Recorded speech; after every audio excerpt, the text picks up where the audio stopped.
उनसे चाहता है कि जिस दिन मेरे घर में या मेरे ऊपर कोई मुसीबत आए तो वो लोग मेरे साथ खड़ा रहें। देखिए, नौकरी भी तो लिमिटेड लोगों की लगेगी। क्या बैसवारों की जितनी जनसंख्या है सबको नौकरी लगेगी? नहीं लगेगी।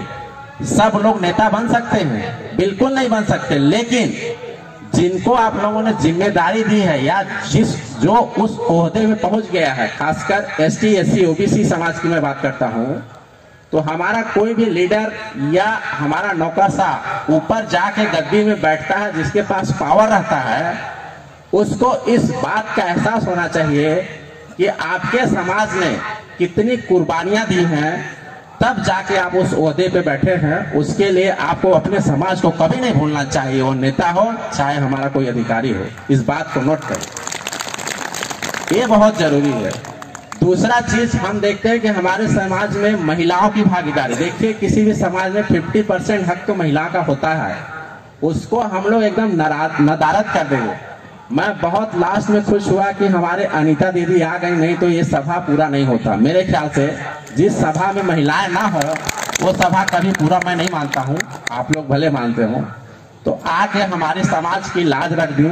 उनको मैं सोशल मीडिया में बहुत देखते रहता हूँ, कमेंट करता हूँ, उससे फ्रेंडशिप, लेकिन फर्स्ट टाइम आज आमना सामना हुआ है। कम से कम आ गए, हमारी तो लाज बच गई। तो अंबेडकर भी बोलते थे कि यदि किसी समाज को यदि आपको आंकना है, कि देखना है कि वो समाज कितना प्रगतिशील है, तो उसमें आप महिलाओं की भागीदारी देखिए कि हमारी महिलाएं हमारे साथ कितना आगे हैं, कितना पॉलिटिक्स में है, कितना नौकरी में है, कितना उद्यमी है। तो हम यदि महिलाओं को अपने साथ नहीं लेंगे तो हमारा समाज बिल्कुल आगे नहीं बढ़ेगा। आपको ये चीज छोड़ना पड़ेगा। आजादी से मॉडर्न जमाना आ गया है, लोग कंधे से कंधा मिलाकर चल रहे हैं। आपको अपनी जो सोच है उसको बदलनी होगी। बहुत सारे हमारे युवा साथी जो सोशल मीडिया के माध्यम से जुड़े रहते हैं और बहुत सारे व्हाट्सएप पे चल भी रहा, मैं पढ़ते रहता हूं, लेकिन लिखना बंद कर दिया हूं, पहले लिखता था। तो देखिए, हर चीज एक सभा में और एक दिन में नहीं होती है। चीजों को सुधारने में टाइम लगता है, लेकिन सुधार सबसे पहले अपने से होती है। उसके लिए आपको खुद ही आगे आना पड़ेगा। हम लोगों ने तो, मैं तो लगभग सारा इंडिया घूमते रहता हूं। मैं आप लोग एक छोटा छोटा एक दो उदाहरण बताता हूं, उससे समाज को बहुत फायदा होगा, इसलिए बताना चाह रहा हूं कि ईमानदारी हर आदमी के अंदर होना बहुत जरूरी है। हम लोग अभी लास्ट टाइम नागालैंड गए थे। वहां जो हम लोग को जो गाइड था, थोड़ा थोड़ा हिंदी समझता था। हम लोग वहां तो देखिए पूरा पहाड़ है, जंगल है।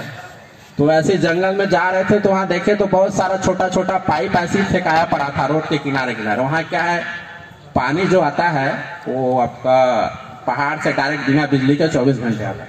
तो मैं बोला यार इसको आप कोई ले जाता नहीं? बोला कोई नहीं ले जाएगा। मैं बोला आप रख लो। तो बोलता है नहीं, मेरा तो है ही नहीं, मैं क्यों लूं? तो मैं बोला आपको जरूरत नहीं होगा?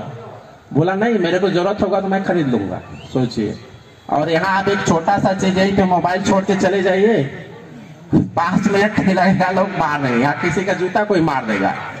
तो ये सब छोटी छोटी चीज है। किसी भी समाज को ईमानदार, स्वच्छ होना बहुत जरूरी है। तो आप लोग आपस में भाईचारा बना के एक दूसरे का सहयोग करके ही हमारा समाज आगे बढ़ सकता है। सिर्फ एक आदमी या कोई बड़ा आदमी बन जाए उससे हमारा समाज आगे नहीं बढ़ सकता है। इसलिए मैं अब ज्यादा टाइम न लूंगा और मैं आप लोगों से फिर एक बार विनती करता हूं कि आप लोग यहाँ पे हमारे यहाँ छत्तीसगढ़ में आइए एज ए गेस्ट, क्योंकि हमारा वो प्रदेश स्तरीय कार्यक्रम है, अखिल भारतीय नहीं है। हमारे पास न उतना पैसा है न ताकत है। तो उस कार्यक्रम एज ए गेस्ट आप लोग जरूर आइए। बहुत बहुत धन्यवाद।